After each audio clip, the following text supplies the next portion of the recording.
to the IELTS podcast. Learn from tutors and ex-examiners who are masters of IELTS preparation. Your host, Ben Worthington. 5 speaking points you need to improve on for your IELTS test. So we all know that speaking doesn't just consist of mastery of the English grammar rules, but it's also that spontaneous skill to form a sentence, to construct it, and then to deliver it. And the difference here is that we're using our speaking mind, not our writing mind. So that means we can't really go back and edit it once we've said it. So once you've said it, it's out there, and it's out there forever. So the objective here is, within a limited amount of time in the exam, is to consolidate your thoughts into a logical answer and ensure that your delivery is smooth. Okay? It's kind of tricky. However, we're going to look at 5 points we can work on, and these directly correspond to the marking criteria. We'll look at them, and then I'll give you some tips on how to improve them. So the first one we're going to look at is fluency. That basically means speaking without any unnecessary stops or pauses, which might have been caused by hesitation, stuttering, or thinking about the next thing to say. Now, here's how we develop fluency. Here's some tips. So, while we're talking, what we could do is, if we know we're coming to the end of a sentence or thought, what we can do is extend the last syllable of the word, and this will give you some thinking time. This will give you a few extra seconds to construct or to deliver your next point. Another way to extend what you're going to talk about is to give more detail, okay? To extend the definition, extend the description or the explanation. So we've talked about this before, but in a different way. But if you get a topic, something like, the examiner says, describe a very difficult topic you had at high school and how you overcame these difficulties. Or you could say, maths was very difficult, but then what you could also say was, maths was very difficult for me personally because I don't feel I have a natural skill for numbers, especially algebra, blah, blah, blah. And then you could even go into describing the teacher and how the teacher made it difficult or made it easier or whatever. So you can just expand on little points as you're speaking. This way you can just go on and on and on, which I don't recommend you do, but if you do feel that your answers might be a little bit short, then this would be a good way to extend them. Now, the next point is pronunciation. So this deals with the proper way of saying the words. Traditionally, this was thought of as standard English, or what's called received pronunciation, what you used to hear on the BBC a lot. Nowadays, the BBC's taken more to regional accents, so you might hear an Irish accent, a Mancunian accent, a Liverpudlian accent, or whatever. But the importance here is being understood. Okay? So to improve pronunciation, what we can do is we can study the proper position of your tongue within your mouth. Okay? So if you've got a doubt about a word, you can go online and just say how to pronounce, necessary, and find out where the actual position of your tongue should be in relation to your teeth, or what you should be doing with air, and where you should be placing it, and how you should be moving your lips. And an easier way to do it, that's a very technical way. Another way would be to get the headphones on and just try and mimic, try and copy it. Okay? Now, another way is to have a look at the dictionary and find out where the stress is on each word.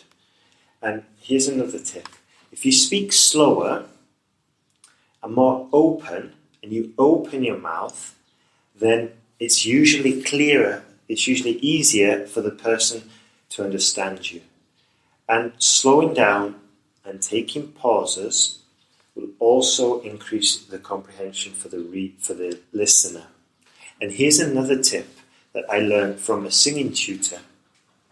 Is not only should you fill your lungs up with air and get correct posture, but what you can also do as well is imagine seeing the words coming out of your mouth. And what this does is it increases the clarity significantly. And it seems a little bit weird at first, but if you can just imagine yourself projecting the words coming out of your mouth, so as you're talking, you just see them flying across, then this increases the comprehension of the listener considerably. And I know that for a fact because I tried it in classes.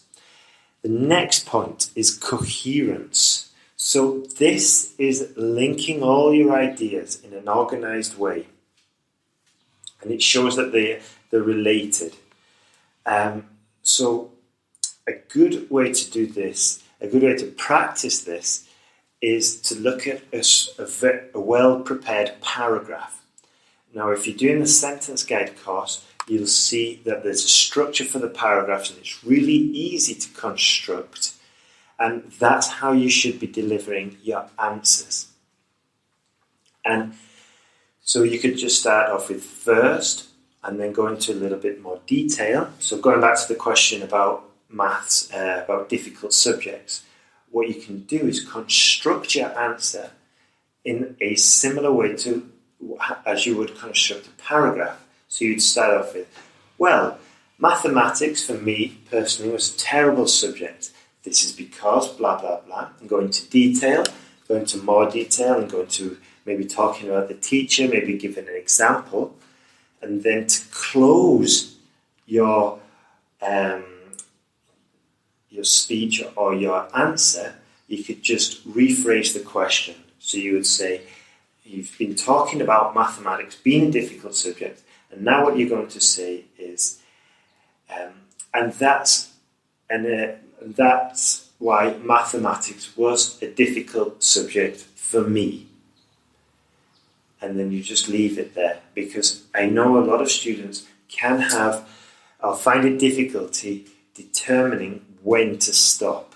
So if you just give the examiner a signal, like rephrasing the question, closing it off, then it's just a clear way to show that you're ready for the next question or you've got nothing more to say about it. And to help you structure your answer, we can also use the signal words like first, next, then, in addition, and all the rest of it. And that's more or less in the middle of your presentation or speech. Okay? Next point, grammatical accuracy and range. Or grammatical range and accuracy is more commonly known. So this is where we adhere to the rules. This is where we follow the rules. Now, a very good way to do this is to, when you learn a word, try to learn it as a chunk. Try to learn 5 words at a time. Okay? So, quite a funny example is a friend of mine, I was asking how his wife is getting on, learning English, how she's progressing, and he replied with a screenshot of a conversation, and it was all in Spanish because my friend speaks Spanish, and then the last 2 words he says, how about the pub this evening?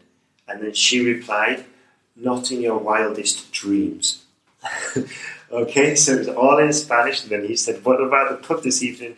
And she replied, not in your wildest dreams. Okay, and she could have just said, no way, but she managed to construct the whole sentence. It was all grammatically perfect, and it was grammatically perfect because she'd learnt it as a chunk. She didn't learn wild, she didn't learn dreams, She learnt it not in your wildest dreams. Okay? And that's a very good example of just how if you can learn a chunk, then you've got it all in succession and you've got it grammatically perfect. Okay? So, and you can do in this way as well, you can learn a lot of different structures. Okay? And what's also useful is that you can interchange the vocabulary learnt in that structure. Okay? So to give you an example, with that structure we used before, not in your wildest dreams, okay, we can use the structure again and we could say, not in a month of Sundays. And that just means basically never. And it's a less personal way. So if somebody said, have you ever shopped in Walmart? And maybe the person is quite posh, so they could answer, never in a month of Sundays. Yeah? And that just basically means never. And slightly different meaning to the one before, but a very similar structure and also grammatically perfect. So that's one of the advantages of using chunking. Now then, next one. Lexical resource, your vocabulary. So, let's just see. With this one, the best way to practice it is as soon as you come across a word that you've never seen before, what you need to do is write it down and write the words that came before it and the words after it, so you've got it in context. And also, this will help you with the chunking we were talking about before. And a fantastic resource for this is the Amazon Kindle, or probably other ebook readers. And while you're reading, you just click on the word, gives you the dictionary definition, but it also saves it afterwards. So once it's saved, you can review it and you can check what it means and you can check it in context, and then you can test your knowledge by using flashcards, which are also on the Kindle. So doing this way, you're building your vocabulary and it's all automatic. I mean, it's also good writing down the words, but this is a very efficient way because if you're reading, you just want to keep reading and you just tap it twice, you've got the definition and it's saved, and then you can review them all together at a different point.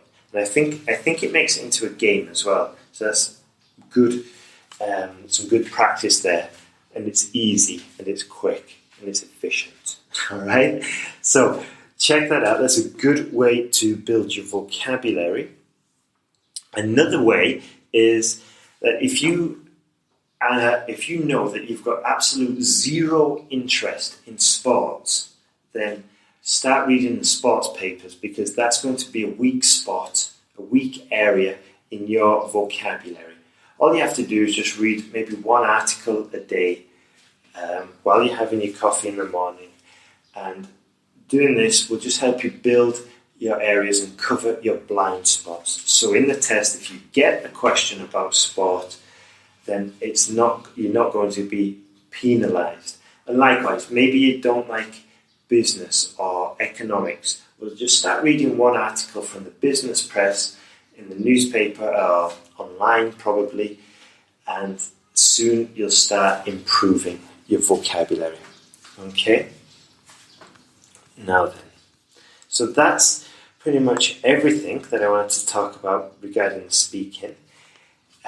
If you're still having problems, remember you can get feedback. There's the Speaking Confidence course at sentenceguide.com, and that just works on all the different skills. It gets you familiar with the exam and gives you heaps more techniques and tips to improve. And also you get the advantage, you get the benefit of actually applying the techniques. So, and by applying the techniques before the exam, you do improve your confidence levels significantly. Right then, have a great day. Thank you for listening. And just a few things. If you haven't gone over to Facebook yet, go over there, click like, and there's loads of tips coming out every day. and just quick tips to help you get through the exam. Also, remember to sign up to the email newsletter, and there's loads of advice going out on there. And yeah, if you've got any difficulties, anything you want to share, or maybe you've just passed IELTS and you're over the moon, and yeah, I love getting emails like that actually. Send me your story, please, and perhaps we could even do an interview together. All the best and have a fantastic day. Thank you.